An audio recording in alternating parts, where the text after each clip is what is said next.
कहानी की शुरुआत में हम एक ड्रैगन को देखते हैं जो आज़ाद होकर आसमान की सैर करता है। वो ड्रैगन इस दुनिया की हर एक गुलामी से खुद को आज़ाद महसूस करता है। वो अपनी इस नई जिंदगी से बहुत ही ज़्यादा खुश नज़र आता है। उस दिन हमारा मेन कैरेक्टर भी एक आज़ाद ड्रैगन की तरफ देखता हुआ खुद को दुनिया की मुसीबत से आज़ाद करना चाहता था। अब वक्त आ गया था कि हमारा मेन कैरेक्टर खुद को एक महान जादूगर के पद से रिटायर कर ले जो ड्रैकुलन फैमिली के लिए काम किया करता था। तभी हमें बैटल फील्ड दिखाया जाता है जहां हमारा मेन कैरेक्टर आखिरी बचे हुए मैजिशियन को खत्म करने की कोशिश कर रहा होता है। हमारे मेन कैरेक्टर के पावर्स को देखकर उस बंदे को लगता है शायद ये अपनी पावर्स अब तक छुपा रहा था, क्योंकि अब हमारा मेन कैरेक्टर सबसे पावरफुल मैजिक का यूज करके उसे मारने की कोशिश करता है। ये सुनकर हमारा मेन कैरेक्टर अपने पॉकेट से एक नॉर्मल बुक बाहर निकालता है। तभी उसे पता चलता है कि ये कोई नॉर्मल किताब नहीं बल्कि एक जादुई किताब है। दूसरी तरफ वो बंदा दर्द के मारे तड़प रहा होता है और बताता है कि वो इस जादुई किताब को हासिल करके रहेगा। वो उस जादुई किताब को हासिल करने के लिए अपनी जान तक देने को तैयार हो जाता है, जिसे सुनकर हमारा एमसी के होश उड़ जाते हैं। हमारे एमसी समझ जाते हैं कि शायद ड्रैकुलन फैमिली ये बात नहीं जानती थी, इसीलिए जादुई किताब को छुपा कर रखा गया था। ये बहुत ही शक्तिशाली जादुई किताब है जिसको हासिल करने के लिए दुनिया के सभी जादूगर इसके पीछे पड़े हैं। तभी वो बंदा हमारे मेन कैरेक्टर से वो जादुई किताब मांगता है। वो प्रॉमिस करते हुए बताता है कि बदले में वो हमारे एमसी को ड्रैकुलन फैमिली का सबसे ऊंचा पोस्ट देगा, लेकिन हमारे एमसी को उसकी बातों पर बिल्कुल भरोसा नहीं होता, इसीलिए वो उसे और दर्द देकर मारने की कोशिश करता है। वो उस बंदे से उसकी आखिरी इच्छा पूछता है, जिसे सुनकर वो बंदा हमारे एमसी को गालियां देते हुए अपनी औकात दिखा देता है। तभी वहां पर एक नए मैजिशियन की एंट्री होती है, जिसे आते ही हर तरफ रोशनी फैल जाती है। उसे देखने के लिए हमारा मेन कैरेक्टर पीछे मुड़ता है। तभी वो देखता है कि कोई महान जादूगर अपनी जादुई शक्ति को समन करता हुआ उसकी तरफ बढ़ रहा होता है। वो वहां आकर हमारे एमसी से मिलता है और अपना नाम पहरान बताते हैं। ये शख्स कोई आम इंसान नहीं होते बल्कि ईस्टर्न कॉन्टिनेंट में ड्रैकुलन फैमिली के हेड मास्टर होते हैं। वो आते ही हमारे एमसी से उस जादुई किताब को वापस करने को कहते हैं, लेकिन हमारा एमसी उसे यहाँ देखकर बहुत ही हैरान होता है। हमारा एमसी बताता है कि ईस्टर्न कॉन्टिनेंट में ड्रैकुलन फैमिली सबसे ज्यादा मशहूर है। हेडमास्टर पहरान जो खुद दुनिया के सबसे पावरफुल मैजिशियन हैं और इसी के साथ ड्रैकुलन फैमिली के हेड भी हैं। पूरे कॉन्टिनेंट में इनकी महानता सभी लोग जानते हैं, लेकिन मैं अभी भी इस बंदे को अपने सामने खड़े होते हुए देखकर हैरान हूँ। तभी हमारा एमसी बताता है कि पहरान भी अब उसे थोड़ा गुस्सा दिला रहा है, जिसे सुनकर वो भी हैरान होते हैं। मेन कैरेक्टर बताता है कि कितनी शर्म की बात है कि उसकी मेहनत की कमाई को खुद हेडमास्टर छीनने आए हैं। उसकी बातें सुनकर पहरान पहले मुस्कुराने लगते हैं, तभी अचानक से वो जोर जोर से हंसने लगते हैं, जिसे देखकर हमारा मेन कैरेक्टर भी हंसने लगता है। हमारा मेन कैरेक्टर अंदर से डरा होता है क्योंकि उसने ड्रैगन को समन नहीं किया था, जबकि ये काम उसे हेडमास्टर पहरान के आने से पहले ही कर लेना चाहिए था। पहरान कहते हैं, चाहूं तो तुम्हें जान से मारकर जादुई किताब तो हासिल कर ही सकता हूँ, लेकिन मुझे इतना शोर शराबा बिल्कुल पसंद नहीं है। वो जादुई किताब मुझे वापस कर दो और ड्रैकुलन फैमिली में वापस चले जाओ, तुम्हारा सारा गुनाह माफ कर दिया जाएगा। तभी वो हमारे एमसी के पावर्स को देखकर उसकी तारीफ करना शुरू कर देते हैं ताकि वो उसे जादुई किताब वापस कर दे। हमारा मेन कैरेक्टर चुपचाप खड़े होकर पहरान की बातें सुनते हैं। तभी वो कहते हैं, तुम्हारी कोई औकात ही नहीं है। जरा सोचो, अगर तुम मुझे वो किताब दे देते हो तब ड्रैकुलन फैमिली में तुम्हारी कितनी इज्जत होगी। मेरे साथ शामिल हो जाओ ताकि तुम्हारा नाम भी इतिहास में लिखा जाए। हमारा मेन कैरेक्टर पहरान को वो जादुई किताब लौटाने के लिए मान जाता है। उसकी एक शर्त होती है जिसे सुनकर पहरान काफी खुश होते हैं। उस शर्त के मुताबिक हमारा एमसी उस किताब को लौटा देगा, लेकिन बदले में वो ड्रैकुलन फैमिली का हेड मास्टर बनना चाहेगा, यानी कि वो पहरान की जगह लेना चाहता था। तभी वो अपनी जादुई शक्ति से आखिरी बचे हुए जादूगर को तड़पाता है, जिसकी जादुई शक्ति से वो शख्स दर्द के मारे चिल्ला रहा होता है। पहरान समझ जाता है कि ये बंदा इतनी आसानी से वो जादुई किताब नहीं देगा, इसीलिए अब उसे फाइट करनी पड़ सकती है। वो दोनों एक दूसरे के सामने खड़े होते हैं। तभी पहरान उसे वो किताब वापस करने को एक और मौका देता है, लेकिन हमारा मेन कैरेक्टर के अंदर फाइट करने की चुल मची होती है। तभी अचानक से हमारा मेन कैरेक्टर उन पर अपनी जादुई शक्ति का यूज करके अटैक कर देता है। पहरान उसकी अटैक से बचने के लिए खुद को जादुई शील्ड से प्रोटेक्ट करता है। हमारा मेन कैरेक्टर के अंदर कुछ ज्यादा ही घमंड भरा होता है, इसीलिए पहरान डिसाइड करता है कि वो पहले इसका घमंड तोड़ेगा, फिर इससे वो जादुई किताब वापस लेगा। तभी वो डॉक्टर स्ट्रेंज की तरह अपने हाथ से जादुई स्पेल चेंज करते हैं और जमीन के अंदर से चट्टान बाहर निकालकर हमारे एमसी पर हमला करते हैं। पहरान के पावर को देखकर हमारा मेन कैरेक्टर बहुत ही ज्यादा हैरान होता है और उसके अटैक से खुद को बचाने की कोशिश करता है। तभी अचानक से वो हमारे एमसी पर फिर से अटैक कर देते हैं और साथ ही में उसे वार्निंग भी देते हैं। वो बताते हैं कि पहरान के पावर्स के आगे वो एक रेंगते हुए चींटी की तरह भी नहीं है, इसीलिए अब उसे हार मानकर वो जादुई किताब वापस कर देना चाहिए। इतना कहते हुए वो हमारे एमसी पर अटैक करते हैं, जिसकी वजह से वहाँ बहुत ही बड़ा धमाका होता है। चारों तरफ पहरान की जादुई शक्ति और धूल फैली होती है, लेकिन पहरान उसे एक बार फिर से वो किताब लौटाने का मौका देते हैं और सिर्फ इतना ही नहीं बल्कि वो बदले में अपना सर भी उसके सामने झुकाने को तैयार हो जाते हैं। दूसरी तरफ हमारा मेन कैरेक्टर जो उनकी गुलामी से हमेशा के लिए आजाद होना चाहता है,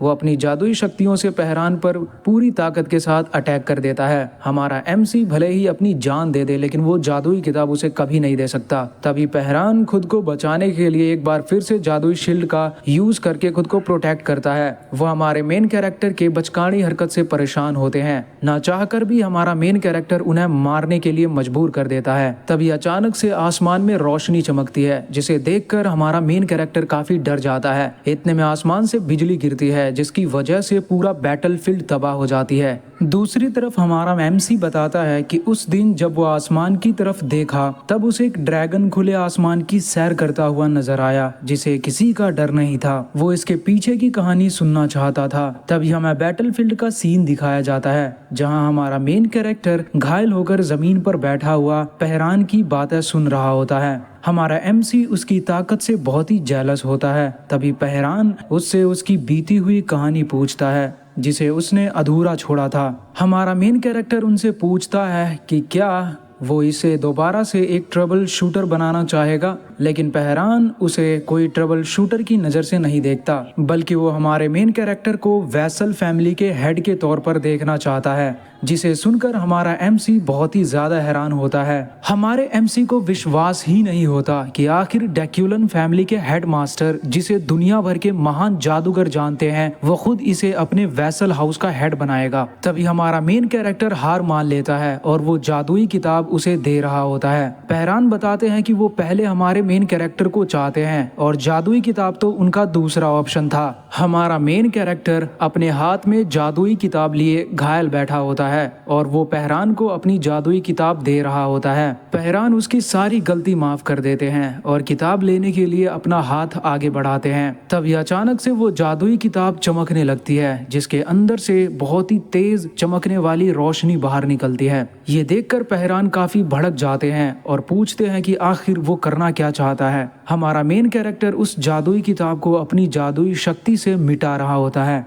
ये देखकर पहरान उसे धमकियां देना चालू कर देते हैं। तभी वो उन्हें चुपचाप रहने को कहता है। हमारा मेन कैरेक्टर बताता है कि ट्रबल शूटर्स पैसों के लिए काम नहीं करते, तो भला वो जादुई किताब लेकर क्या ही हासिल कर लेंगे। वो पहरान को उसे यंग मास्टर की हरकत याद दिलाता है, जिसकी वजह से हमारे मेन कैरेक्टर को उसके कई दोस्त खोने पड़े। वो बताता है कि ड्रैक्युलन फैमिली ने उससे उसके सारे दोस्त छीन लिए, यहाँ तक कि उसकी खुद की जिंदगी भी बर्बाद कर दी। पहरान समझ जाते हैं कि एमसी उनसे बदला ले रहा है, लेकिन हमारा एमसी बताता है ये कोई बदला नहीं है, क्योंकि वैसे भी ड्रैक्युलन फैमिली की नजर में हमारे जान की कोई कीमत नहीं है। इसीलिए उसने सोचा क्यों ना वो अपने दोस्तों की इच्छा पूरी करेगा और साथ ही में सारा पैसा भी लेकर भाग जाएगा। हमारा मेन कैरेक्टर अपने दोस्त का बदला लेने के लिए खुद की जान भी दांव पर लगा देता है। इतना सुनते ही पहरान वहाँ से जादुई किताब लिए बिना वापस लौटने लगते हैं। तभी अचानक से वो हमारे मेन कैरेक्टर पर ड्रैक्युलन फैमिली की सबसे पावरफुल मैजिक से अटैक कर देते हैं, जिसकी वजह से हमारा मेन कैरेक्टर बुरी तरह जलने लगता है। वो हमारे एमसी को उसकी की हुई गलती का सजा देकर वहाँ से जा रहे होते हैं। हमारा मेन कैरेक्टर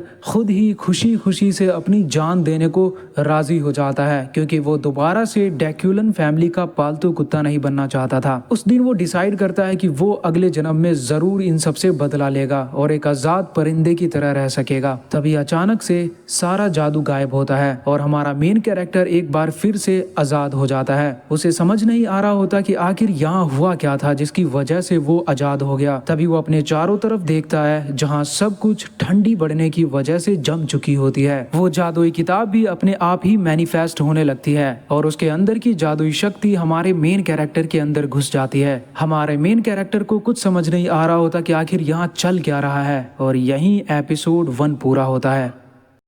अगले एपिसोड में हम देखते हैं कि एक बच्चा अपने हाथ में कटोरा लिए भीख मांगता है, जिसमें कोई बंदा एक गोल्डन कॉइन देकर चला जाता है। वो बच्चा बहुत ही ज्यादा कंफ्यूज्ड होता है और बताता है कि वो कुछ ही देर में उसकी जान जाने वाली थी। वो इस जगह को देखकर बहुत ही ज्यादा कंफ्यूज्ड होता है। वो बताता है कि ये जगह उसे देखी देखी लगती है और मानो ऐसा लगता है जैसे वो बीते हुए कल में आ गया हो। वो इस जगह को बहुत ही ध्यान से देखता है, तब जाकर उसे पता चलता है कि ये तो द ब्लैक व्हाइट जोन है, जहाँ हमारा मेन कैरेक्टर बचपन में ट्रबल शूटर्स बनने से पहले भीख मांगा करता था। वो ये बात जानकर बहुत ही हैरान होता है कि वो अब बीते हुए कल में आ चुका है। अगले सीन में हमें एक छोटा सा गांव दिखाया जाता है। तभी हमारा मेन कैरेक्टर दौड़ता हुआ इस गांव से बाहर निकलकर एक नाले के पास पहुंचता है। वो उस नाले की पानी में खुद का शैडो देखता है, जिसे देखकर वो खुद को पहचान लेता है। तभी उसकी नजर उसके सीने में लगी जादुई मार्क पर पड़ती है, जो उसे जादुई किताब से मिली थी। उसे समझ नहीं आ रहा होता कि आखिर उस जादुई किताब ने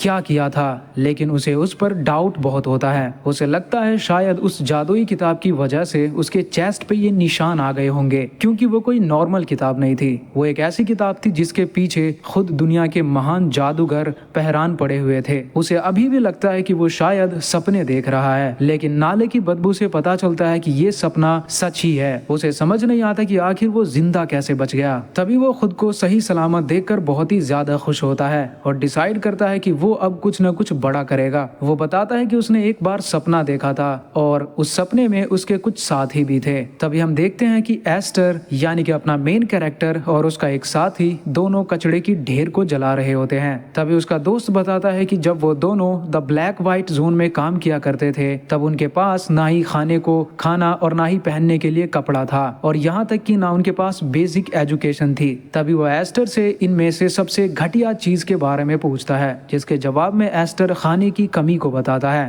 तभी उसका दोस्त उससे यहाँ पर काम करने की वजह पूछता है, जिसके जवाब में एस्टर बताता है कि वो यहाँ काम कर लेगा, उसे कोई भी दिक्कत नहीं आएगी। वो बताता है कि उसे यहाँ कोई परेशानी नजर नहीं आती, बल्कि वो ये काम बहुत ही आसानी से कर सकता है, लेकिन नाले की बदबू की वजह से वो अपने नाक बंद कर लेता है। एस्टर का दोस्त बताता है कि उन्होंने ना पढ़कर सबसे बड़ी गलती कर दी थी, जिसकी वजह से वो दोनों अमीर परिवार की गुलामी करने लगे। उसका दोस्त बताता है कि वो रिटायरमेंट के बाद अपने लिए एक बहुत ही बड़ा लाइब्रेरी खोलेगा, जहां पर वो सभी को और खुद को पढ़ाना सिखाएगा। लेकिन एस्टर रिटायरमेंट के बाद एक बड़ा सा टावर बनाना चाहता था, और वो भी बिना किसी रीजन के। यहाँ तक कि उसे ये टावर किस जगह बनाना चाहिए ये तक मालूम नहीं था। बस उसे एक टावर बनाना था जो इस दुनिया की सबसे ज्यादा किताब रखने वाली टावर होगी। तभी उसके मन में खुराफाती आइडियाज आते हैं, जहाँ वो बताता है कि वो ड्रैकुलन फैमिली के लोगों को फर्स्ट फ्लोर के एंट्रेंस गेट पर बनाएगा। हर किताब के सबसे पहले पन्ने पर वो ड्रैकुलन फैमिली के सीक्रेट्स लिखेगा, जिसे वो अपनी इज्जत मानते हैं। लेकिन एस्टर को समझ नहीं आता कि आखिर ये टेक्निक वो लाएगा कहां से और कैसे। उसे अपने फ्यूचर की कोई परवाह नहीं होती, बल्कि वो ड्रैकुलन फैमिली के सीक्रेट्स को लीक करने के बारे में सोच कर ही बहुत खुश होता है। तभी अचानक से कोई उसके चेहरे पर जोर का किक मारता है, जिसकी वजह से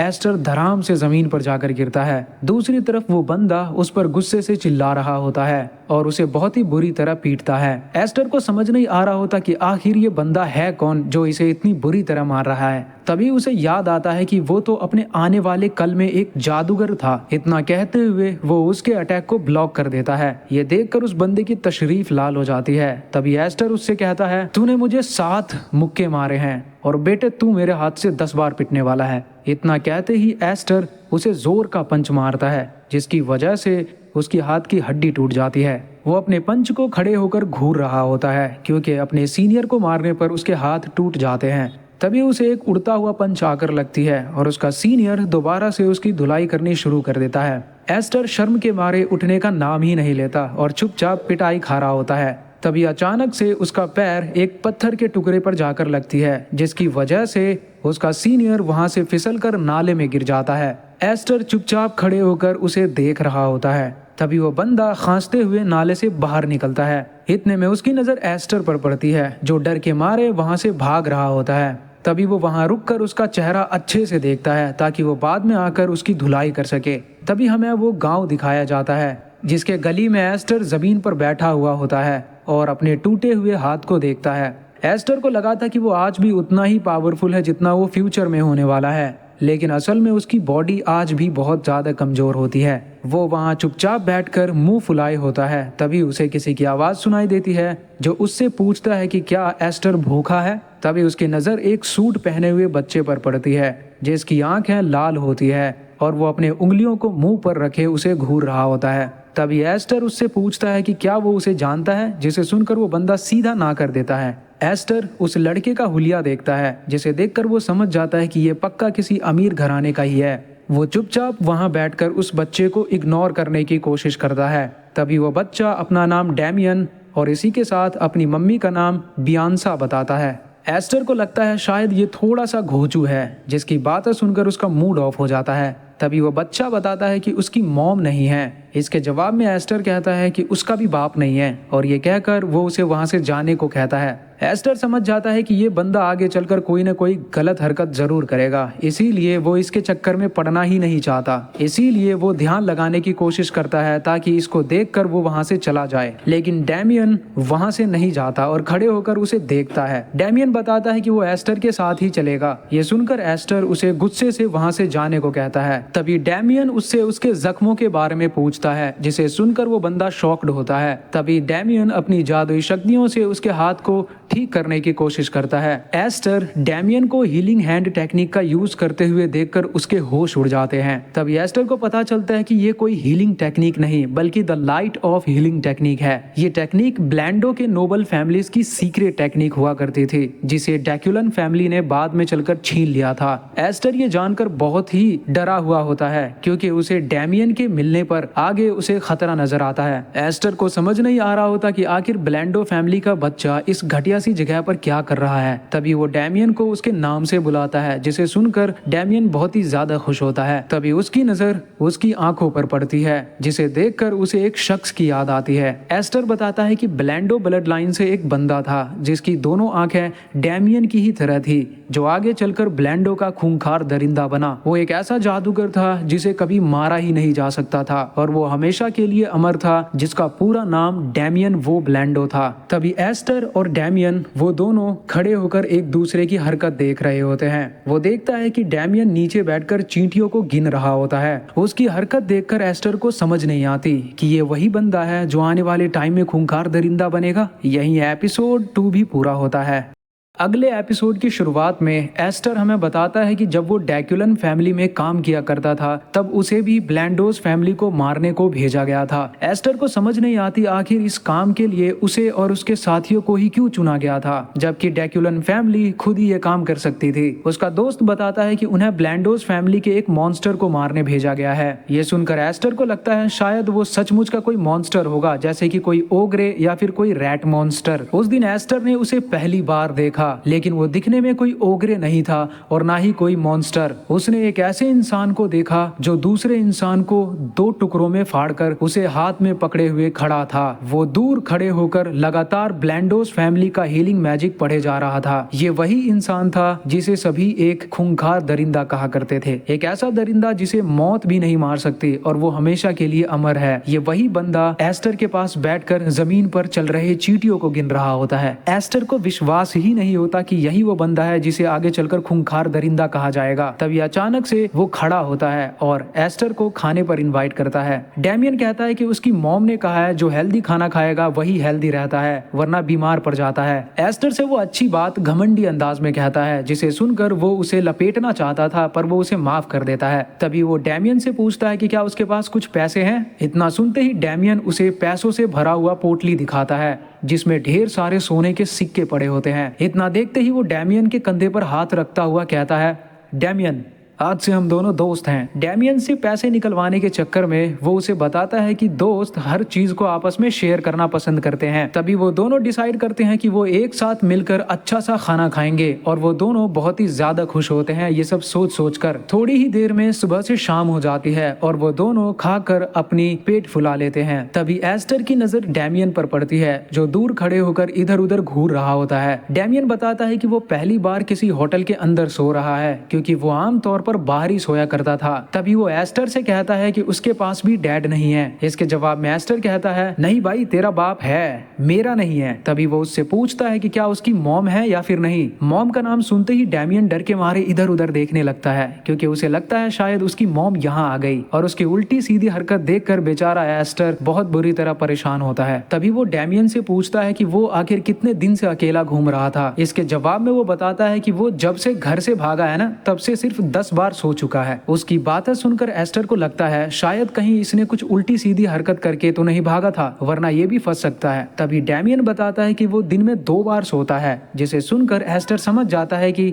ये पक्का 3-4 दिन से घर नहीं गया। एस्टर पिटाई खाने के बाद बहुत थका हुआ होता है। तभी उसकी नजर मखमल से तकिए पर पड़ती है जिसमें वो अपना मुंह डाले सोने की कोशिश करता है। तभी वो डैमियन की तरफ देखता हुआ उसके साथ मिल जाने का प्लान बनाता है। वो सोचता है कि इसकी मदद से वो आगे चलकर ड्रैक्युलन फैमिली से फाइट कर सकेगा। तभी उसे उसका सीनियर याद आता है जिसने उसे 75 किक्स मारे थे। एस्टर पहले उससे निपटेगा, फिर डैमियन से दोस्ती करेगा। सोने से पहले वो डैमियन को उसे परेशान करने से मना कर देता है। दूसरी तरफ डैमियन उसे सांस लेते हुए देखकर काफी एक्साइटेड होता है, जिसके जवाब में एस्टर बताता है कि उसे ये आदत है जिसे वो ट्रेनिंग के दौरान सीखा था। एस्टर को जादुई किताबों से बड़ा लगाव था, इसीलिए वो कई सारे नोबल फैमिली को मारकर उससे उनकी जादुई सीक्रेट्स और टेक्निक्स चुरा लिया करता था। एक बार तो वो मरते मरते भी बचा। जादुई किताब को चुराते वक्त उसने ढेर सारे नए जादुई टेक्निक्स सीखे, लेकिन फिर भी वो पहरान के सामने टिक नहीं पाया। उसकी जादुई टेक्निक बड़ी कमाल की थी जिसका मुकाबला करना बच्चों का खेल नहीं था। एस्टर ने सभी जादुओं में ड्रैक्युलन फैमिली के सबसे सीक्रेट मैजिक भी सीखा था, जिसकी मदद से वो अपने माना पावर पर कंट्रोल कर पाता था। सोने से पहले वो अपनी ब्रेथिंग टेक्निक एक्टिवेट करता है, जिसकी वजह से उसके चेस्ट से जादुई स्पेल बाहर निकलना शुरू हो जाता है। ब्रेथिंग टेक्निक बहुत ही ज्यादा गर्म होती है, जैसे मानो उसकी बॉडी के अंदर लावा बह रहा हो। इस जादू से बचने के लिए वो दूसरा मैजिकल स्पेल पढ़ने की कोशिश करता है ताकि वो खुद को इसकी इम्प्योरिटी से बचा सके।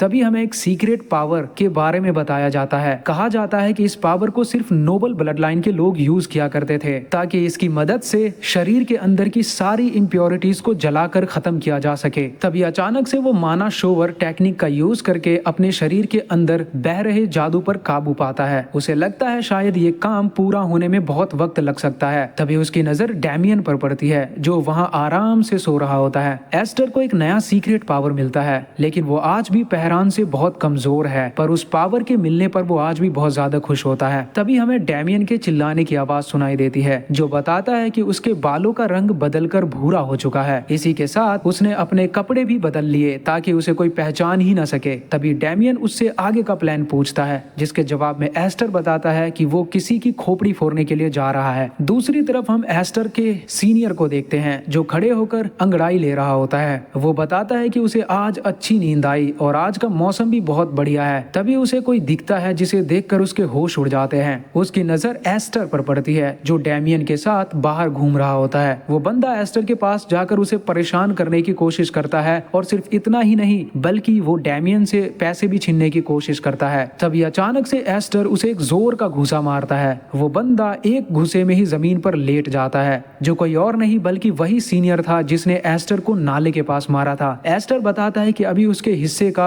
125 पंचेस और भी बाकी है जिसे वो इसको देने के लिए आया है। सीनियर को पिटता हुआ देखकर उसके सभी दोस्तों की हालत खराब हो जाती है। सभी एक साथ मिलकर एस्टर और डैमियन को चारों तरफ से घेर लेते हैं। एस्टर उन सबको देखकर पहचान जाता है जो उसे कभी बुली किया करते थे। वो सभी के चेहरे को देखता है जो उसे मारने के लिए रेडी रहते हैं, लेकिन एस्टर आज इन्हें सबक सिखाने का ठान ही लेता है। यही एपिसोड 3 भी पूरा होता है।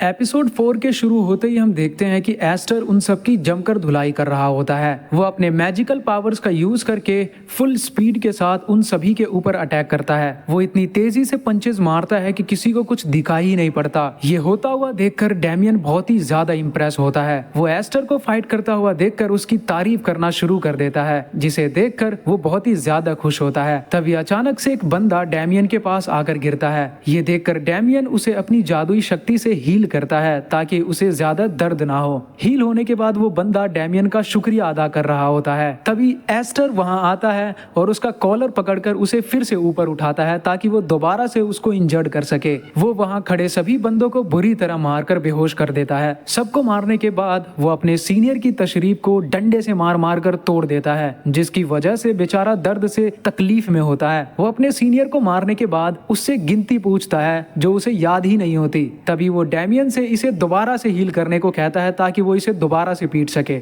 ये सुनकर बेचारे की पैंट गीली हो जाती है और वो बुरी तरह डर जाता है। तभी डैमियन उसे फिर से हील करता है और एस्टर उसे 20 और पंचेस मारने के लिए रेडी रहता है। थोड़ी देर बाद वो सभी बंदे एक लाइन में खड़े होकर एस्टर को सर कहकर माफी मांगते हैं। एस्टर ये देखकर बहुत ही खुश होता है क्योंकि वो बताता है कि आज उसने टोटल 1000 पंचेस मारे थे। तभी एक बंदा वहां आता है और एस्टर से वहां से जाने का रिक्वेस्ट करता है, जिसे सुनकर एस्टर उन्हें वहां से जाने की इजाजत दे देता है।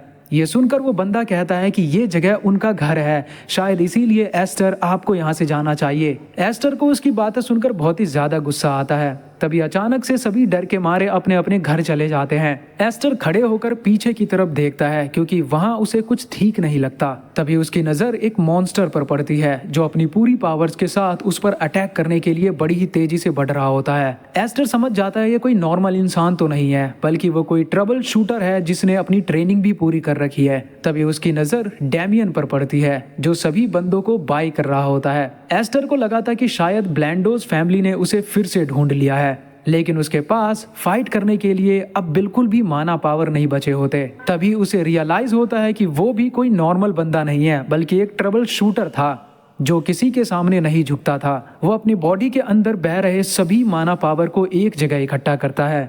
माना पावर्स को एक जगह स्टोर करने के बाद वो उस मॉन्स्टर की तरफ निशाना बनाता है ताकि वो उसे मार सके। तभी वो मॉन्स्टर एक इंसान बन जाता है जो भागते हुए आकर घुटनों के बल नीचे बैठ जाता है। एस्टर को समझ नहीं आता कि ये बंदा आखिर है कौन और अटैक करने की जगह नीचे क्यों बैठ गया। तभी अचानक से वो बंदा जोर जोर से यंग मास्टर कहकर चिल्लाने लगता है। डैमियन उसे देखकर जोर से एल्फ्रेड कहकर चिल्लाता है। एल्फ्रेड डैमियन को हर जगह ढूंढा, तब जाकर वो द ब्लैक व्हाइट जोन में उसे मिलता है। एल्फ्रेड उसे वापस उसके महल ले जाने को आता है, लेकिन डैमियन उसके साथ जाने के लिए मानता ही नहीं।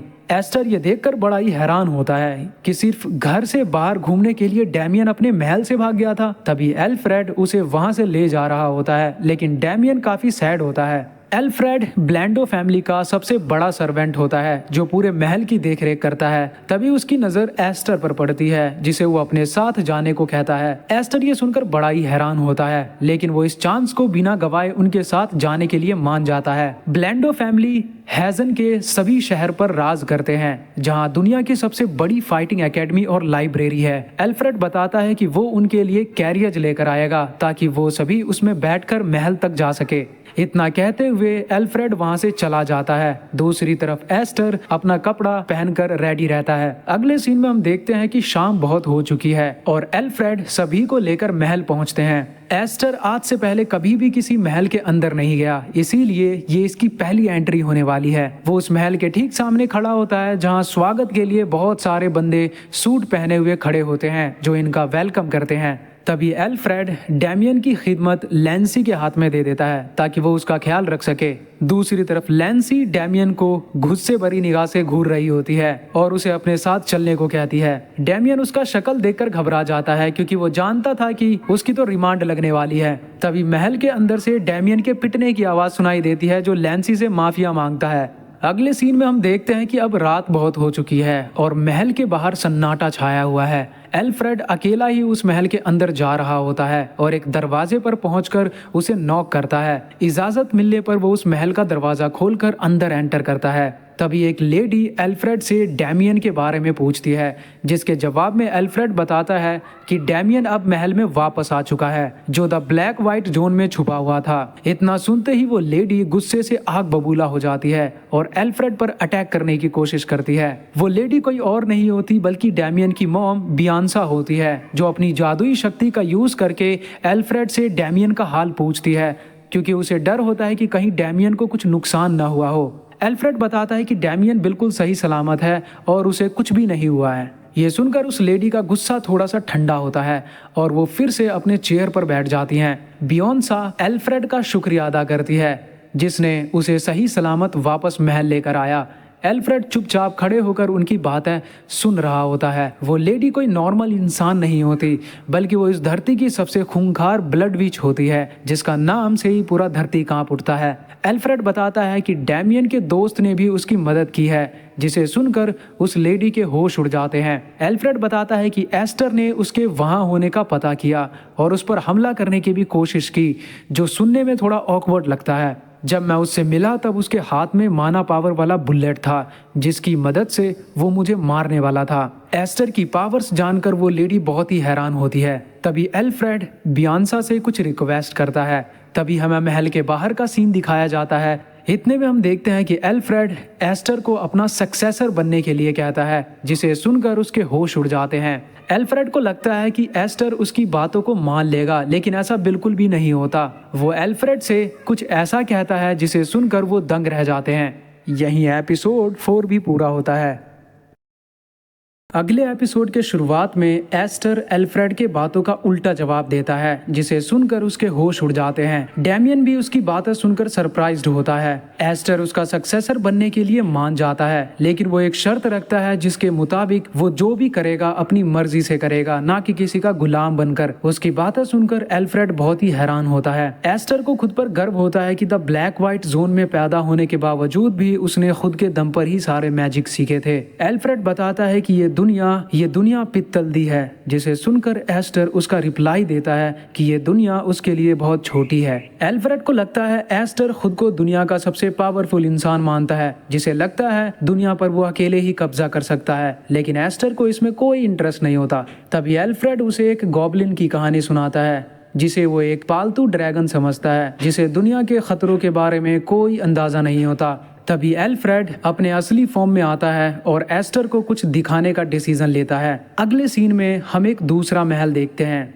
जहां एल्फ्रेड उसे कुछ दिखाने लाया होता है। जैसे ही वो उस महल का दरवाजा खोलकर अंदर आता है, उन्हें कुछ बच्चे अंदर ट्रेनिंग करते हुए नजर आते हैं। एल्फ्रेड को देखकर सभी उसका स्वागत करते हैं। एल्फ्रेड बताता है कि ये ब्लैंडोस फैमिली का आने वाला मैजिशियन है, जो बाकी के बच्चों से काफी अलग हैं। वो वहाँ चुपचाप खड़े होकर उसकी बातें सुन रहा होता है। एस्टर उन्हें देखते ही उनका ऑरा पहचान लेता है, जो पूरे रूम में चमक रही होती है, लेकिन वो उन्हें देखकर उनका शक्ल का मजाक बनाता है और कहता है कि वो सभी बिल्कुल गॉब्लिन्स की तरह दिख रहे हैं। वो एल्फ्रेड को बताता है कि उसने यहाँ कुछ महसूस किया है, जिसे सुनकर एल्फ्रेड बहुत ही खुश होता है।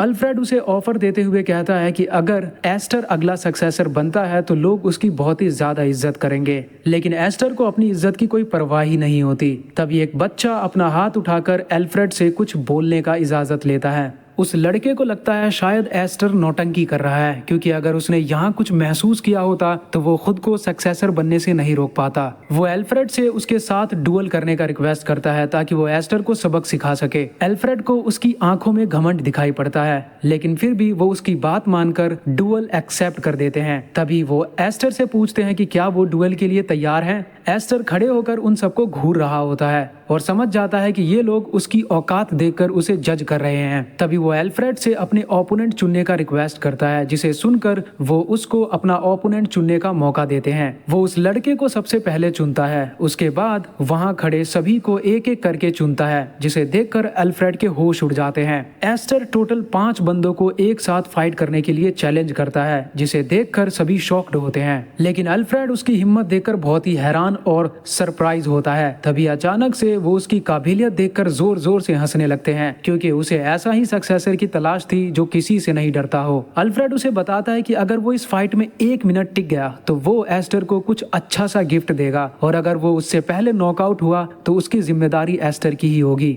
एस्टर ये चैलेंज एक्सेप्ट करता है। सभी फाइट करने के लिए अपने पोजीशन लिए खड़े होते हैं, जिन्हें अल्फ्रेड दूर खड़े होकर देखता है। तभी एक बंदा उनसे पूछता है कि क्या ये खतरनाक नहीं होगा, जिसके जवाब में अल्फ्रेड उसे बताता है कि ये एक यही रास्ता है जिससे बच्चों की काबिलियत देखी जा सके। उस बंदे को अल्फ्रेड की बातें अच्छी नहीं लगती, क्योंकि वो यंग मास्टर के दोस्त को पिटते हुए नहीं देख सकता। तभी लैंसी और डैमियन वहां आते हैं, जिसे देखकर उस बंदे की हालत खराब हो जाती है। वो बंदा कोई नॉर्मल इंसान नहीं बल्कि वहां का इंस्ट्रक्टर होता है, जो डैमियन से कहता है कि उसका दोस्त खतरे में है, इसीलिए वो उससे अल्फ्रेड को रोकने को कहता है। डैमियन उसकी बातें सुनकर बहुत ही खुश होता है, क्योंकि वो ये फाइट देखना चाहता था। बेचारा ये सुनकर अपना ही सर पकड़कर खुद को कोसता है, क्योंकि उसे लगता है शायद अब एस्टर बुरी तरह पिटने वाला है। लैंसी डैमियन को बीच में पड़ने से मना कर देती है। तभी अल्फ्रेड उस बंदे को फाइट आगे बढ़ाने का ऑर्डर देता है, जिसे सुनकर वो बहुत ही मायूस होता है। लैंसी मनी मन उसे रोकने की कोशिश करती है, लेकिन बंदा एक इंस्ट्रक्टर होता है, जिसे अपना सीनियर का ऑर्डर ओबे करना ही पड़ेगा, इसीलिए वो रिंग के अंदर चला जाता है। लैंसी डैमियन को समझाकर वहां से चली जाती है, जिसे देखकर डैमियन बड़ा ही खुश होता है। इंस्ट्रक्टर सभी को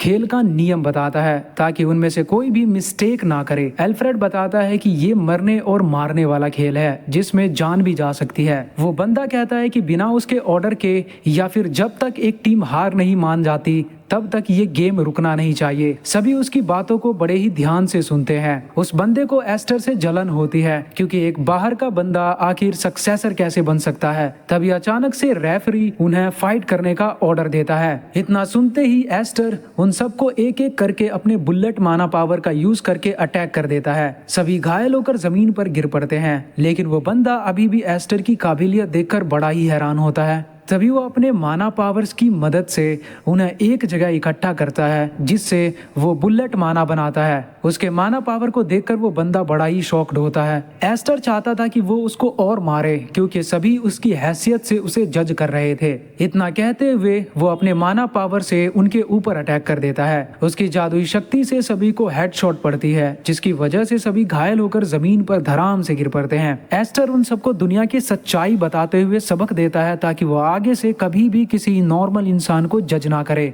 वो उन सब की जमकर धुलाई करता है और बाद में उन्हें ध्यान से पढ़ाई करने को भी कहता है। उस बंदे को लगता है एस्टर कोई जादू का यूज नहीं कर रहा, बल्कि वो चीटिंग कर रहा है। इतना सुनते ही वो उसे जोर का किक मारता है और बताता है कि ये भी एक जादू है, जिसे द फिजिकल मैजिक कहते हैं। एपिसोड 5 भी यहीं पर पूरा होता है।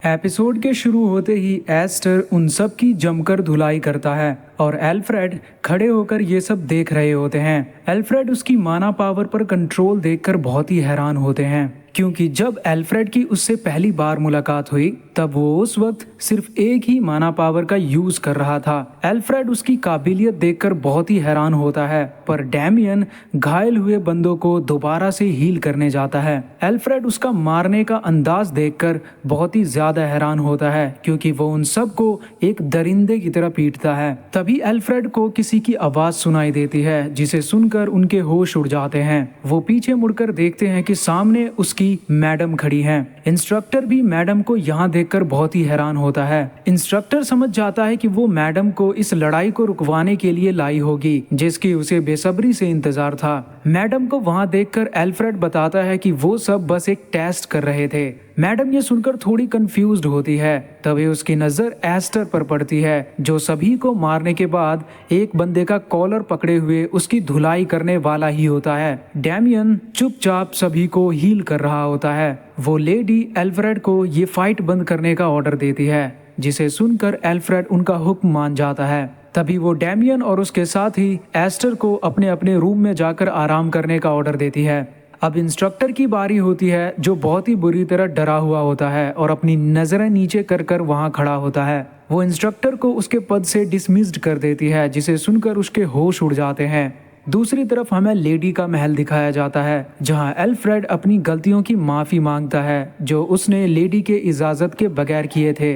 वो लेडी एक चुड़ैल होती है, जिसके हाथ में खून से भरा हुआ कप होता है। वो एल्फ्रेड से उस फाइट के बारे में पूछती है जिसे एल्फ्रेड ने करवाया था, क्योंकि उसे लगा था कि शायद डेमियन भी उसकी मदद की होगी। एल्फ्रेड बताता है कि डेमियन ने उसकी बिल्कुल भी मदद नहीं की, बल्कि वो बहुत ही शानदार लड़ता है। वो बताते हैं कि माना बुलेट के बारे में उन्होंने बात किया था, उसी टेक्निक का यूज आज के फाइट में एस्टर ने किया था। इस बार उसने अपने माना पावर को एक साथ कई टुकड़ों में बांटा और फिर एक एक करके सब पर हमला किया। वो लेडी एस्टर की माना पावर पर कंट्रोल करने की पावर्स सुनकर बहुत ही इम्प्रेस्ड होती हैं। वो उसकी काबिलियत देखकर शॉक्ड होती हैं, क्योंकि उसने अकेले ही उन सबको धूल चटाई थी। एल्फ्रेड बताता है कि उसने सक्सेसर बनने से भी साफ इनकार कर दिया है। वो लेडी डिसाइड करती है कि वो एस्टर से एक बार जरूर मिलना चाहेगी और एल्फ्रेड से उसे लाने को कहती हैं। थोड़ी देर बाद एल्फ्रेड उसे महल के अंदर लाता है, जिसे देखकर वो दोनों बहुत ही खुश होते हैं।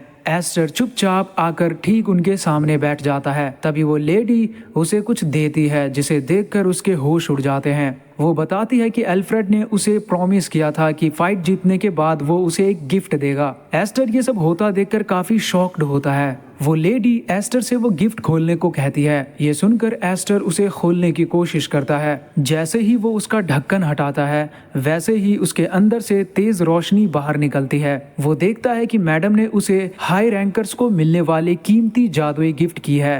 गिफ्ट लेने से पहले वो सोचने लगता है कि कहीं वो ये गिफ्ट लेकर इनका गुलाम ना बन जाए, इसीलिए वो मैडम से थोड़ा टाइम मांगता है। लेडी बताती है कि एस्टर ने उसके बेटे डेमियन की 2 से भी ज्यादा बार मदद की है, इसीलिए ये गिफ्ट उसकी तरफ से है। एस्टर को उस पर विश्वास ही नहीं होता, क्योंकि उसे लगता है शायद इसमें जहर मिला हुआ है। लेडी बताती है कि इसमें कोई भी जहर नहीं है, इसीलिए उसे घबराने की कोई भी जरूरत नहीं है। एस्टर उनकी बातों पर विश्वास करके उस गिफ्ट को अपने पास रखने का डिसीजन लेता है। एस्टर वो गिफ्ट पाकर बहुत ही खुश होता है। तभी वो लेडी उससे दूसरी बात कहने वाली होती है, जिसे सुनकर वो समझ जाता है कि पक्का इस बार कुछ न कुछ गड़बड़ होने वाली है। वो लेडी एस्टर को एडमिशन स्लिप देना चाहती थी, ताकि वो डेमियन के साथ सेम एकेडमी में पढ़ सके। वो बताती है कि डेमियन पिछले 1 साल से स्कूल नहीं जा रहा, इसी वजह से वो कितने बार घर छोड़कर भी भाग गया। वो लेडी कहती है कि अगर वो दोनों साथ में पढ़ेंगे तो डेमियन दोबारा भागने की नहीं सोचेगा। एस्टर को उनका प्लान ठीक लगता है, लेकिन इसके चलते वो भी इनमें शामिल हो जाएगा, ये सोच सोच कर वो काफी हैरान होता है। वो लेडी से थोड़ा वक्त मांगता है ताकि वो अपनी डिसीजन सुना सके। तभी लेडी उसे एल्फ्रेड के ऑफर को ठुकराने के बारे में पूछती है। ये सुनकर एस्टर पीछे मुड़ता है ताकि एल्फ्रेड कहीं उसकी बातें ना सुन सके। तभी वो मुस्कुराता है और कहता है कि उसे अपने घुटनों से प्यार है। बस इतना कहने की देरी होती है और एल्फ्रेड दरवाजे के बाहर से उसकी बातें सुन लेता है। अगले एपिसोड में हम देखते हैं कि रात बहुत हो चुकी है। एस्टर फोकस्ड होकर अपने माना पावर पर कंट्रोल करने की कोशिश करता है। वो एक डोमेन खोलने की कोशिश करता है जिसमें सिर्फ उसके बॉडी का 10% माना पावर कंज्यूम होते हैं। वो अपनी पावर्स देखकर बहुत ही ज्यादा हैरान होता है। वो वहाँ बैठे बैठे एकेडमी ज्वाइन करने के बारे में सोच रहा होता है। अगर वो एकेडमी ज्वाइन करेगा तो उससे उसे बहुत ही ज्यादा फायदा होगा, लेकिन उसे लगता है शायद ऐसा करने पर वो आगे चलकर एक ट्रैप में भी फंस सकता है। एस्टर अपनी ओवर थिंकिंग को कम करने के लिए रनिंग पर जाने का फैसला करता है और इतना कहते हुए वो अपने महल से बाहर आता है। तभी उसकी नजर एक बंदे पर पड़ती है जो बाहर खड़े होकर उसका इंतजार कर रहा होता है। एस्टर उसके बालों का कलर देखकर बहुत ही ज्यादा हैरान होता है। तभी वो बताता है कि उसका नाम एस्टर नहीं है, जिसे सुनकर वो बंदा बहुत ही ज्यादा भड़क जाता है। वो बंदा खड़े होकर उसका हुलिया देखता है और समझ जाता है कि ये पक्का एस्टर ही है। एस्टर उसे समझाता है कि वो एस्टर नहीं है। ये जानकर वो बंदा उसे बाय कहता हुआ वहां से जा रहा होता है। तभी एल्फ्रेड वहां आता है और उससे कल रात हुई बात को लेकर माफी मांगता है। एल्फ्रेड को उसका नाम पुकारते हुए देखकर वो बंदा उसे पीछे मुड़कर देखता है। एस्टर समझ जाता है कि उसका झूठ अब पकड़ में आ गई। ये जानकर वो बंदा उसकी बेइज्जती करने लगता है। उस बंदे को एस्टर की हरकत देखकर बहुत ही ज्यादा गुस्सा आता है, लेकिन एल्फ्रेड को वहां देखकर वो उसे कुछ नहीं कर पाता। वो बंदा उसे मैजिकल हॉल में मिलने को कहता है, जिसे सुनकर एस्टर उसकी बात मान लेता है। तभी एल्फ्रेड उससे उसका हाल पूछता है, जिसके जवाब में एस्टर बताता है कि सब बढ़िया ही चल रहा है। एस्टर को उस बंदे का एटीट्यूड सही नहीं लगता, इसीलिए वो डिसाइड करता है कि वो इसकी अच्छे से धुलाई करेगा। तभी वो एल्फ्रेड से पूछता है कि क्या वो मैडम से मिल सकता है। तभी हमें वो लेडी का महल दिखाया जाता है, जहाँ बियांसा जादुई पेन से खाली पन्नों पर कुछ लिख रही होती है। एस्टर के आते ही उससे पूछती है कि क्या उसने फैसला लेने का डिसीजन ले लिया है या नहीं। इसके जवाब में वो बताता है कि वो अभी एकेडमी ज्वाइन करेगा। लेडी उसकी बात सुनकर दंग रह जाती हैं। बियोंसा उसकी बेझिझक डिसीजन से बहुत ही ज्यादा सरप्राइज्ड होती हैं। वो एस्टर से एकेडमी के लिए प्रिपेयर करने को कहती हैं, जिसे सुनकर एस्टर उनका शुक्रिया अदा करता है। तभी उसकी नजर महल के दरवाजे पर पड़ती है, जहां एल्फ्रेड दरवाजे पर खड़ा होता है और वहां खड़े होकर अंदर आने का परमिशन मांगता है। तभी वो मैडम से एस्टर के बारे में पूछता है, जिसके जवाब में वो बताती है कि एस्टर ने एकेडमी ज्वाइन करने का डिसीजन ले लिया है। इतना सुनते ही एल्फ्रेड फिर से एक्साइटेड हो जाते हैं और जोर जोर से उसकी तारीफें करने लगते हैं। वो लेडी चुपचाप उसकी ओवर एक्टिंग देख रही होती है। एल्फ्रेड बताते हैं कि उसका पहला सेमेस्टर का फीस वो खुद ही देगा, लेकिन सेकंड सेमेस्टर का फीस कौन देगा, क्योंकि एस्टर ब्लैक व्हाइट जोन से आता है, इसीलिए उसके पास फीस देने के पैसे ही नहीं होंगे। उस वक्त उसकी मदद करने को जो बंदा आएगा वो मैं ही होऊंगा, जो उसे उसके ट्यूशन फीस में मदद करेगा। वो लेडी उसे धीमे आवाज में बातें करने को कहती है, क्योंकि वो वहाँ खड़े होकर जोर जोर से चिल्ला रहा होता है। एल्फ्रेड की एक्साइटमेंट देखकर बियोंसा उस पर गर्व महसूस करती है, क्योंकि एल्फ्रेड भी कभी एकेडमी ज्वाइन करना चाहता था, लेकिन वो हमेशा फेल हो जाया करता था। दूसरी तरफ एस्टर महल के बाहर जा रहा होता है। इतने में ऊपर की तरफ देखता है, जिसे देखकर वो काफी हैरान होता है। तभी उसकी नजर मैजिक हॉल पर पड़ती है, जिसके अंदर वो बंदा रहता है जिसने इसे मिलने को कहा था। एस्टर उस महल का दरवाजा खोलकर अंदर आता है। तभी एक बंदा अपना चेहरा ढके हुए हाथ में कैंडल पकड़े उससे यहाँ आने का रीजन पूछता है। एस्टर को जिस बंदे से मिलना होता है उसका नाम याद नहीं होता, इसीलिए वो उसके बालों के कलर से उसके बारे में पूछता है। इतना सुनते ही वो बंदा काफी एक्साइटेड हो जाता है और बताता है कि उसे कब से एस्टर की तलाश थी और वो यहाँ एस्टर का ही वेट कर रहा था। इतना कहते हुए वो बंदा पीछे मुड़कर सिग्नल भेजता है और एस्टर को अंदर जाने को कहता है। वो बंदा उसे अंदर जाने से पहले एक वार्निंग भी देते हुए उसे अपने सर का ध्यान रखने को कहता है। एस्टर रूम का दरवाजा खोलता है और जैसे ही अंदर एंटर करता है तभी बहुत सारे किताब के पन्ने उसके सिर के ऊपर गिरने लगते हैं। एस्टर को लगता है शायद वो मुसीबत में है, इसीलिए वो फाइट करने के लिए रेडी हो जाता है। तभी एक बंदा अपने हाथ में कैंडल लिए वहां आता है और एस्टर का वेलकम करता है। वो बंदा उससे पूछता है कि क्या एस्टर पक्का उसके छोटे भाई से ही मिलने आया है। एस्टर को लगता है शायद वो बंदा डर के मारे खुद आने की जगह अपने बड़े भाई को यहाँ भेज दिया। एस्टर बताता है कि जब वो ड्रैकुलन फैमिली में काम करता था तब वो बहुत सारे मैजिकल एकेडमी पर हमला किया था, जहां उसने एक नए जादू के बारे में सीखा। वहां उसने देखा कि ढेर सारे विजार्ड्स एक साथ मिलकर मैजिक सीख रहे होते हैं, जिसके ग्रुप को पैंडा का नाम दिया गया था। उस जादू को सीखने के लिए सभी को अपने प्यारे बाल गंवाने पड़ते थे। अगर हम उस जादू को सीखने के हर एक स्टेज की बात करें तो सबसे पहले स्टेज में वो सभी अपने गंजेपन को छुपाने के लिए उसे कपड़े से ढका करते थे। स्टेज 2 में आते आते वो उस कपड़े को अपने सर से हटा देते, जिसकी वजह से उनका गंजा साफ नजर आने लगता। स्टेज 3 के आते आते वो सभी खुद के सर को शेव कर लिया करते थे। बाद में स्टेज 4 पे आने के बाद वो इम्पॉसिबल मैजिक की मदद से अपने बालों को दोबारा से उगाने का जादू सीखते थे। लेकिन ये बंदा उनमें से नहीं है, बल्कि ये सबसे अलग है। इसका मेहमान नवाजी का तरीका थोड़ा अलग है, जो मुझे बिल्कुल पसंद नहीं आ रही।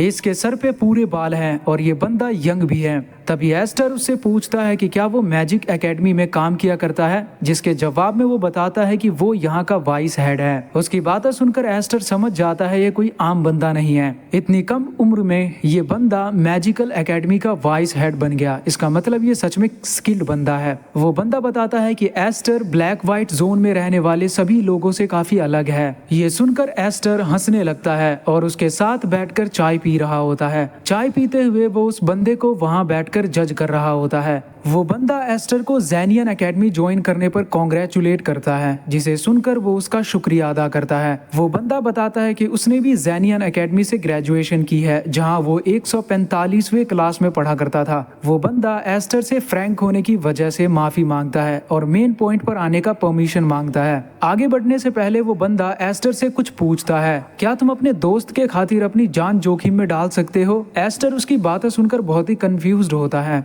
वो बंदा बताता बताता है कि यही शर्त है जो ब्लैंडो फैमिली को जोड़ने की कड़ी की तरह काम करता है। अगर तुम रिस्क लेने के लिए तैयार हो तो मैं तुम्हें एक जादुई किताब भी दूंगा। एस्टर उस किताब को देखकर बहुत ही ज्यादा हैरान होता है। वो किताब ब्लैंडो फैमिली की सबसे सीक्रेट जादुई किताब होती है जिसमें हीलिंग टेक्निक लिखी होती है जिसे डैमियन भी यूज करता था। दूसरी तरफ हमें एक गार्डन का सीन दिखाया जाता है जहां डैमियन की मॉम गार्डनिंग कर रही होती है। वो डैमियन के एडमिशन को लेकर बहुत ही ज्यादा परेशान थी, लेकिन उसके दोस्त एस्टर के आ जाने से उसके कंधों से एक रिस्पॉन्सिबिलिटी कम हो गई। डैमियन की मॉम को उसकी काबिलियत ही नहीं बल्कि उसका भरोसा और फेथ भी बहुत ही ज्यादा पसंद आता है। एस्टर के मन में बिल्कुल भी लालच नहीं होती, इसीलिए वो भरोसे के लायक है। वो खुद को हमेशा से आजाद रखना चाहता है, ना कि किसी के साथ में जीना चाहता है। डैमियन की मॉम उसके टैलेंट को वेस्ट नहीं करना चाहती थी, इसीलिए वो उसे अपनी तरफ लाने की कोशिश करती है। एस्टर को समझ नहीं आ रहा होता कि आखिर वो बंदा उसे ब्लैंडो फैमिली का सबसे सीक्रेट बुक क्यों दे रहा है। ये जानने के लिए वो उसकी आंखों को पढ़ने की कोशिश करता है।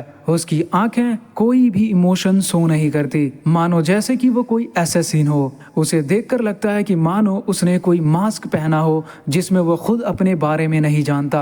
वो बंदा एस्टर को सोच समझकर फैसला लेने को कहता है ताकि वो कोई गलत फैसला ना ले ले। तभी वो उस जादुई किताब को लेने से रिफ्यूज कर देता है, जिसे सुनकर उसके होश उड़ जाते हैं। एस्टर उसे अपना एटीट्यूड दिखाते हुए कहता है उसे एस्टर से जो भी कहना है वो जल्दी बताए। अगर वो काम एस्टर को सही लगेगा तो वो उसे जरूर करेगा, और अगर उसका मन नहीं हुआ तो वो बिल्कुल भी नहीं करेगा। इतना सुनते ही वो बंदा गुस्से से आग बबूला हो जाता है और उसे मारने की धमकियां देने लगता है। एस्टर भी उसे चैलेंज करता है कि वो उसका कुछ भी नहीं बिगाड़ सकता। वो बंदा उसे समझाते हुए कहता है कि वो सिर्फ एक ही बार मर सकता है और मरने के बाद वो दोबारा कभी वापस नहीं आ सकता। इतना कहते हुए वो बंदा गुस्से से खड़ा हो जाता है, जिसकी वजह से वहां चारों तरफ उसके जादुई ऑरा फैल जाते हैं। टेबल पर रखा हुआ कप भी हिलने लगता है। उस बंदे के बॉडी से माना पावर बाहर निकलने लगती है, जिसकी वजह से उसका शरीर ग्लो करने लगता है। एस्टर चुपचाप अपने चेयर पर बैठकर उसकी हरकत देख रहा होता है। तभी वो बंदा मुस्कुराता है और एस्टर को बताता है कि एस्टर ने ये टेस्ट पास कर लिया है। वो बंदा बताता है कि उसे एक ट्रस्टवर्दी इंसान की तलाश थी जो उसे ब्लैंडो फैमिली में नजर नहीं आई।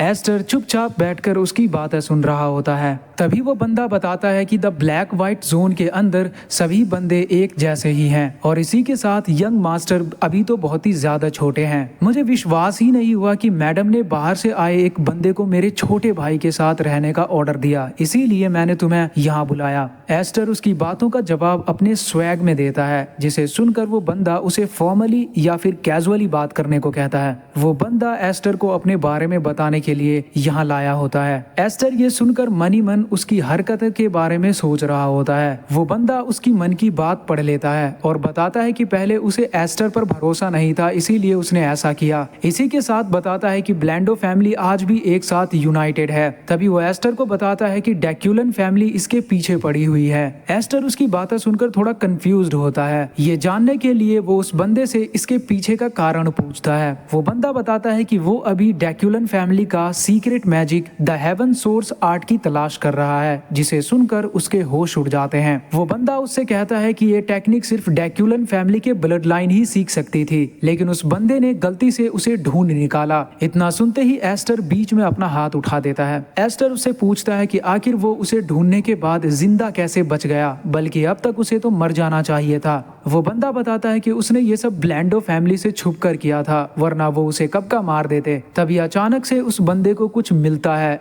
जिसके मिलने से उसकी दुनिया बदल गई। उसने ड्रैकुलन फैमिली के सभी मैजिक सीक्रेट्स के रूट, जिसे द हेवन सोर्स आर्ट कहते हैं, वो ढूंढ निकाला और इसी के साथ उसने एक और तरीका ढूंढा जिसकी मदद से उनके मैजिक्स को और भी बेहतर किया जा सके। एस्टर उसकी बातें सुनकर बहुत ही ज्यादा हैरान होता है, क्योंकि उसे भरोसा नहीं होता कि आखिर इस बंदे को अपनी जान की कोई परवाह है या नहीं।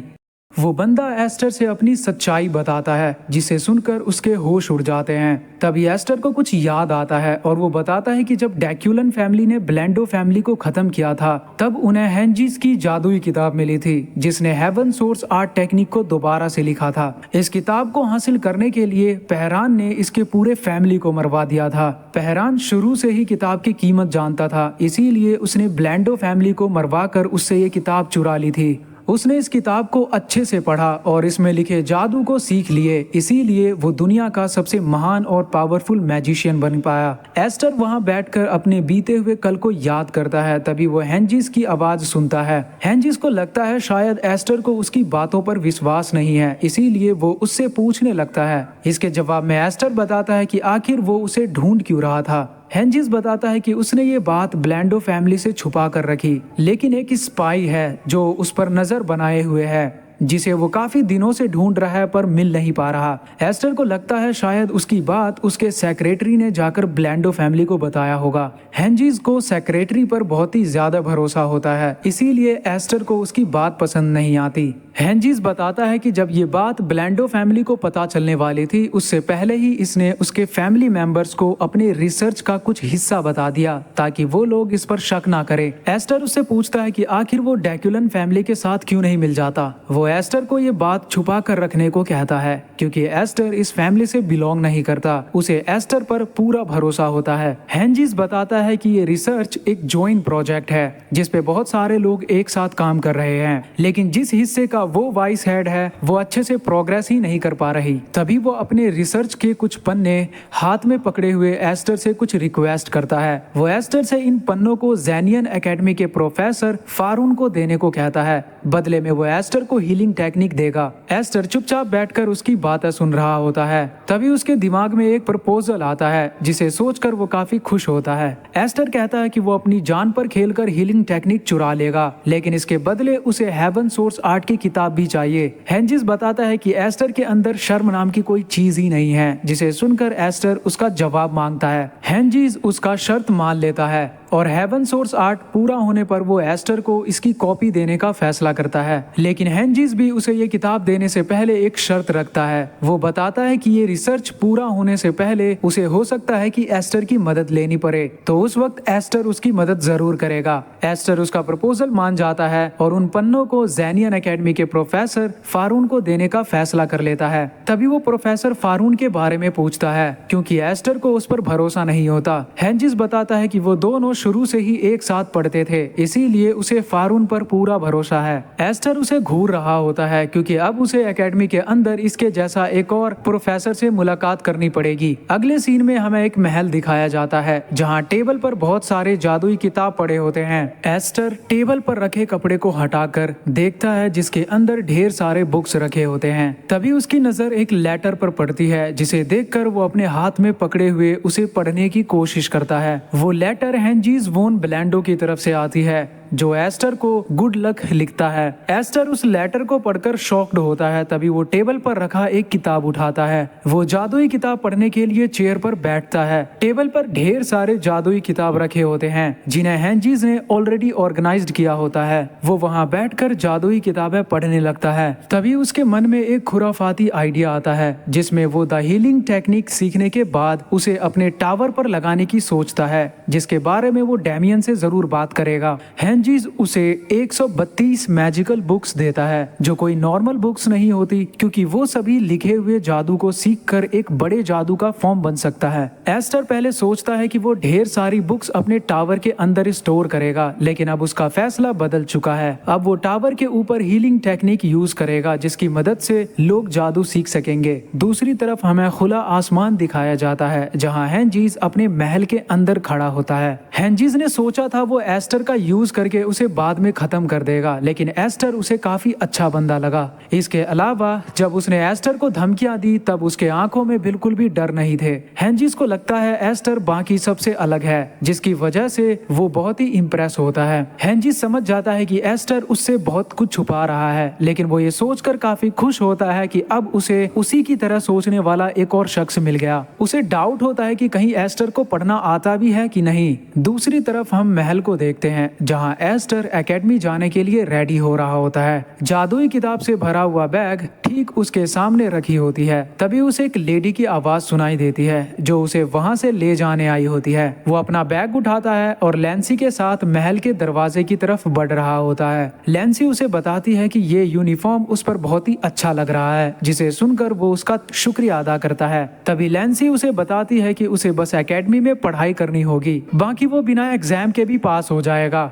एस्टर वहाँ खड़े खड़े सोचता है कि अमीर फैमिली से होना कितना अच्छा बात होता है, बस पढ़ाई करो और एग्जाम देने की तो जरूरत ही नहीं। तभी उसकी नजर डैमियन पर पड़ती है, जो एकेडमी यूनिफॉर्म पहने हुए अपनी मॉम के साथ खड़ा होता है। इतना कहकर डैमियन उस रथ में बैठ जाता है। तभी उसकी मॉम वहाँ आती है और डैमियन और एस्टर दोनों को लगन से पढ़ने को कहती है। एस्टर उनका शुक्रिया अदा करता है और कैरियज में बैठ जाता है। थोड़ी देर में कैरियज ड्राइवर अपना कैरियज लेकर वहां से निकल जाता है, लेकिन एस्टर इधर अपने क्लासमेट्स के बारे में सोच रहा होता है, जिसकी आगे चलकर ये हालत खराब करेगा।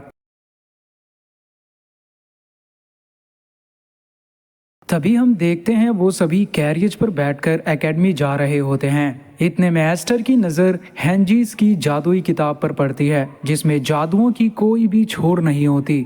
जैसे आप पानी को ही देख लो, किसी के लिए ये प्यास बुझाने का जीवन दान है तो किसी के लिए बाढ़ बनकर एक मुसीबत। ठीक इसी तरह मुझे भी अपने पर्सपेक्टिव को समझना होगा ताकि मैं जादू का यूज कर सकूं। मैंने अब तक की सारी जादुई किताब पढ़ डाली है, तब जाकर मुझे पता चला कि हेंजिस की मैजिक्स ड्रैक्युलन फैमिली के सोर्स आर्ट से कनेक्टेड है। एस्टर कैरियज में बैठकर सोचता है, तभी डैमियन उसे किसी की तरफ देखने को इशारा करता है। वो सभी फाइनली ज़ेनियन एकेडमी पहुंच जाते हैं। एस्टर ये देखकर बिल्कुल भी एक्साइटेड नहीं होता। लैंसी बताती है कि वो इन दोनों को मेन गेट पर ड्रॉप करके वापस चले जाएंगे, बाकी उन्हें खुद आगे चलकर जाना होगा। एस्टर डैमियन के साथ एकेडमी के अंदर जा रहा होता है और डैमियन आज बहुत ही ज्यादा एक्साइटेड भी होता है। एस्टर खड़े होकर इधर उधर घूर रहा होता है, तभी डैमियन उसे जल्दी अंदर जाने के लिए खींचता है। डैमियन बताता है कि लेट होने पर उन्हें अंदर सीट नहीं मिलेगी। इतना कहते हुए